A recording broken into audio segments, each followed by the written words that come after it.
Vamos a hablar de la artritis reumatoide, aspectos de diagnóstico, tratamiento y seguimiento de manera muy breve.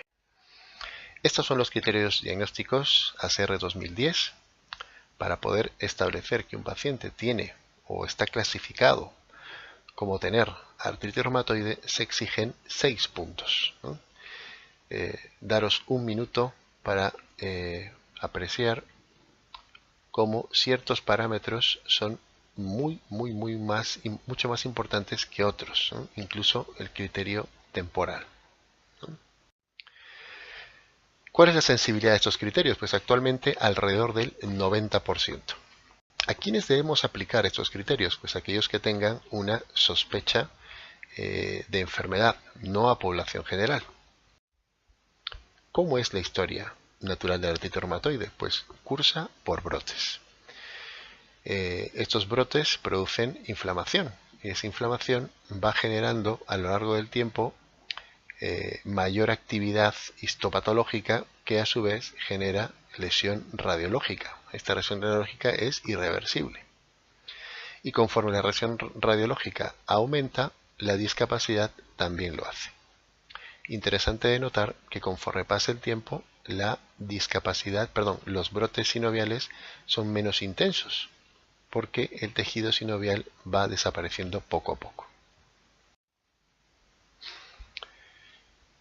Estos son conceptos generales del tratamiento que son perfectamente superponibles a cualquier enfermedad autoinmune. ¿Cómo evaluamos la artritis reumatoide? Pues desde el punto de vista de la actividad, discapacidad y el daño estructural.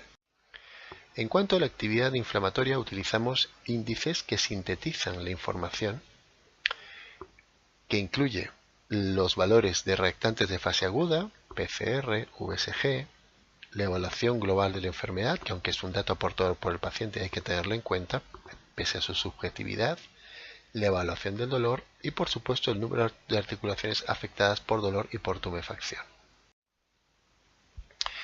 Estos índices que sintetizan la información, el más conocido de ellos y el más utilizado es el DAS28.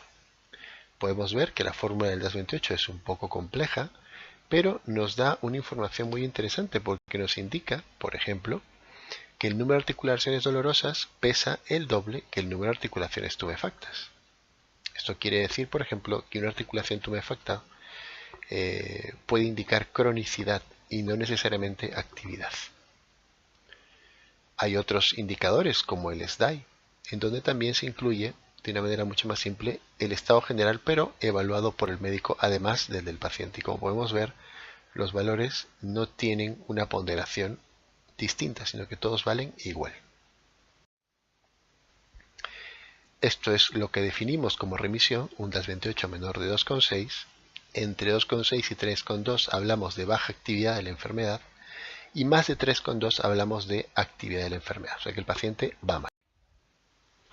Estos son los monigotes que utilizamos para contar las articulaciones del paciente, dolorosas y tumefactas. ¿Cómo evaluamos la discapacidad? Pues a través de otras escalas, en este caso el HAQ o el HAQ modificado, Health Assessment Questionnaire, y que no solamente se utiliza para la artritis reumatoide, sino para cualquier enfermedad que pueda provocar algún grado de discapacidad. Y el daño estructural se mide fundamentalmente a través de hallazgos radiológicos, hallazgos de ecografía y hallazgos de resonancia magnética. Importante añadir aquí que la tomografía axial computarizada también es una herramienta incluso más precisa para la detección de erosiones. El objetivo del tratamiento es tener un DAS28 del orden de menos de 2,6 y si no podemos alcanzar eso, pues entre 2,6 y 3,2. Esto sería más o menos el algoritmo treat to target, es decir, tratar en función de un objetivo. Nuestro objetivo, de ser posible, es la remisión sostenida, pero cuando eso no ocurre, por lo menos debemos permitirnos que el paciente se encuentre en una baja actividad. Aquí tenemos unas recomendaciones EULAR de la Liga Europea contra el Reumatismo sobre el tratamiento. Destacar, por ejemplo, en el punto número 4, que las revisiones de los pacientes deben hacerse cada 3 meses cuando todavía no hemos alcanzado el objetivo terapéutico, y a partir de entonces podemos reducir la frecuencia de citas incluso a 2 veces por año. Indicar también que el paciente, al momento de evaluarlo, se debe considerar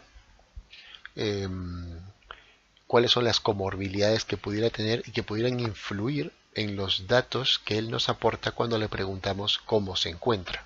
Los pacientes no solamente tienen artritis reumatoide, pueden tener otras muchas enfermedades. En cuanto al tratamiento no farmacológico, pues lo que pretendemos con el tratamiento rehabilitador es evitar la anquilosis, evitar la pérdida de rango articular, evitar la pérdida de masa muscular, de masa ósea, y bueno, otra forma de tratamiento no farmacológico, por supuesto, es el quirúrgico, que está orientado a aquellos pacientes que ya han perdido la competencia sinovial por completo y que son susceptibles de manejo quirúrgico. Vamos a hablar de los tratamientos farmacológicos y aquí nos vamos a traer un poquito más. Empecemos con los corticoides. Los corticoides se consideran una terapia muy buena para el manejo de los síntomas de la enfermedad. Desafortunadamente sus efectos secundarios la hacen una terapia más bien evitable, que se trata de evitar en la medida de lo posible.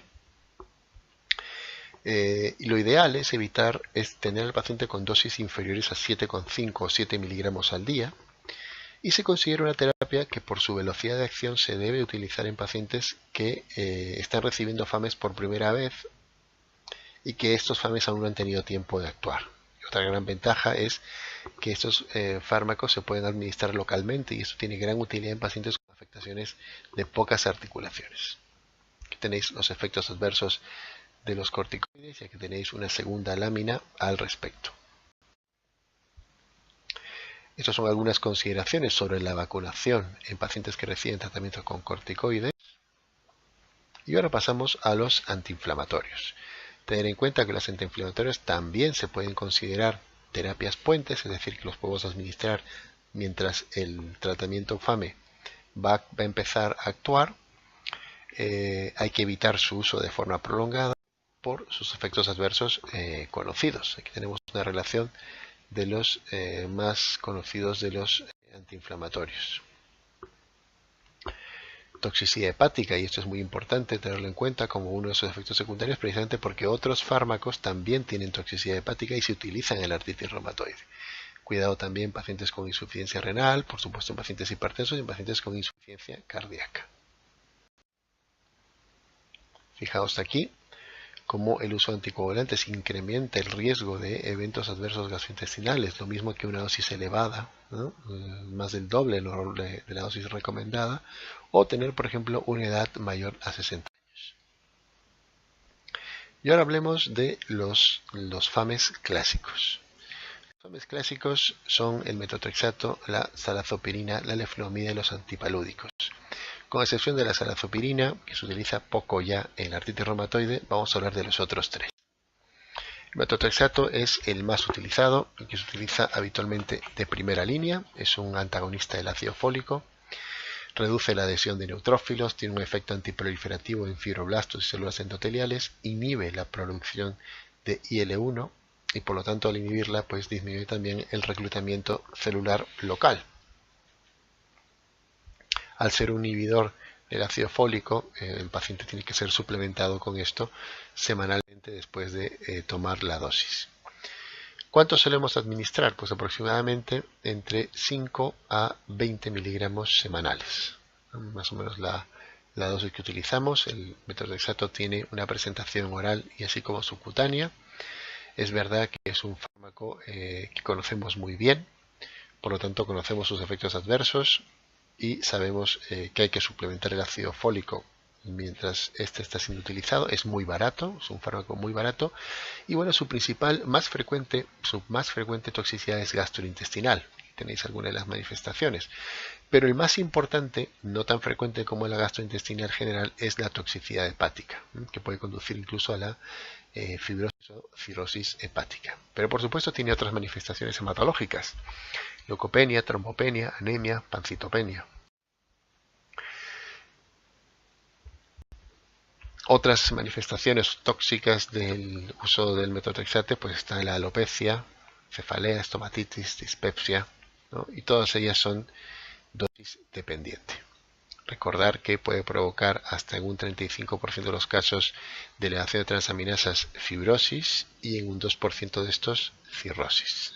Por lo tanto, la vigilancia de transaminasas es obligatoria, por lo menos trimestralmente, cuando el paciente está recibiendo esta terapia. Hay que decir que la elevación de transaminasas se puede corregir simple y llanamente mediante la disminución de la dosis. Son los factores de riesgo de toxicidad por metotrexato. Aquí tenéis los factores de riesgo de toxicidad hematológica. En el caso de la toxicidad pulmonar, que es la neumonitis intersticial aguda, es idiosincrásica, no tenemos factores de riesgo, pero sí sabemos que en los 2 primeros años es cuando ocurre habitualmente esta toxicidad, que ya os digo es infrecuente. ¿Cómo monitorizamos al paciente? Pues antes de dárselo tenemos que tomar algunas medidas importantes, como por ejemplo medir enzimas hepáticas, creatinina, hemograma, serología de virus de hepatitis B y C y una radiografía de tórax. Y durante, pues hay que hacer un control de las enzimas, al principio muy cercanas y luego cada 3 meses aproximadamente. Pasamos a la leflunomida, es un inmunomodulador, inhibe la síntesis de pirimidinas, reduce el número de linfocitos T activados, está contraindicado en enfermedad hepática, no se elimina por medio de la diálisis, tampoco está indicado en pacientes con deseos gestacionales y hay que tener precaución en pacientes que tengan enfermedad de insuficiencia renal. La dosis habitualmente es de 10 a 20 miligramos cada 24 horas, no se utiliza dosis de inducción. Y es verdad que en algunas guías que están vigentes, sobre todo por ejemplo la pauta COBRA, que destaca la Sociedad Española de Reumatología, se indica su uso combinado con otros FAMES, como por ejemplo el metotrexate. Aquí tenéis los efectos adversos de la leflunomida. Importante destacar la toxicidad medular, el riesgo de alteración de la espermiogénesis, por lo tanto esto tiene que estar al tanto los pacientes varones. También te produce elevación de enzimas hepáticas, alopecia reversible y incremento del efecto de los anticoagulantes orales. ¿Vale? Tenéis las contraindicaciones y pasamos a los antipalúdicos. Los que utilizamos mayormente, por no decir siempre, son los derivados de la hidroxicloroquina, dosis de 200 a 400 miligramos, administración diaria, igual que la leflunomida, en dosis especialmente nocturna. El efecto adverso más frecuente de los antipalúdicos no es ni por asomo la retinopatía, pero sí el más característico y afecta sobre todo la visión de colores. Las terapias biológicas, ya dejamos los FAMES clásicos a un lado y pasamos a la terapia biológica. Son terapias dirigidas a moléculas específicas que hemos repasado en la clase anterior cuando hemos visto pues a las interleuquinas y sobre todo a su efecto, el efecto de las citoquinas dentro de la patogénesis de esta enfermedad. Son medicamentos bastante más caros que los FAMES clásicos, se producen mediante el uso de tecnología recombinante, puede modificar el curso de la enfermedad y frenar su progresión y bueno, son medicamentos de los que disponemos desde más o menos los 90s. Pues los tenemos de diferentes clases, están aquellos que bloquean citoquinas proinflamatorias como el TNF-alfa, la IL-1, la IL-6 y aquellos que bloquean a linfocitos específicamente, los que bloquean a linfocitos B, CD20 y aquellos que son responsables del bloqueo de la coestimulación, del bloqueo de la presentación de la célula presentadora de antígeno y los linfocitos T. Tenemos una tabla donde podremos clasificar las terapias biológicas, conviene que esto nos lo aprendamos.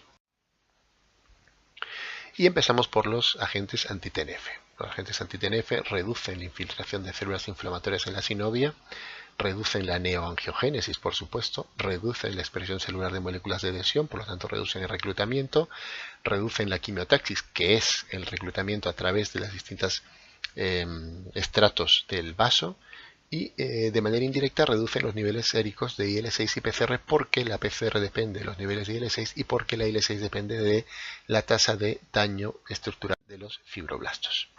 Son los anti-TNF que tenemos actualmente. Hay alguno más, por supuesto, están también los anti-TNFs biosimilares, ¿no? Pero estos son los que me interesa que retengamos por ahora.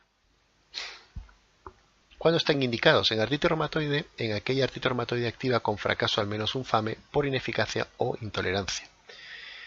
Y en artritis reumatoide de mal pronóstico, con factores de mal pronóstico, se pueden indicar directamente desde el principio en combinación con un FAME. Luego también tienen indicación en artritis psoriásica, espondiloartritis y en AIJ poliarticular. Aquí tenemos al primero de ellos, infliximab. Recordar de él de que es uno de los fármacos más antiguos, el primero en disponerse. Presentación intravenosa, por lo tanto el paciente tiene que estar presente en el hospital. Esto mejora, por supuesto, la adherencia al tratamiento. También se decía que era un fármaco de inicio rápido, ¿no? Que iniciaba rápidamente el efecto terapéutico. Enbrel, el segundo fármaco en presentarse, ventaja subcutáneo, administración 2 veces o 1 vez por semana. El tercer fármaco, el adalimumab, Humira,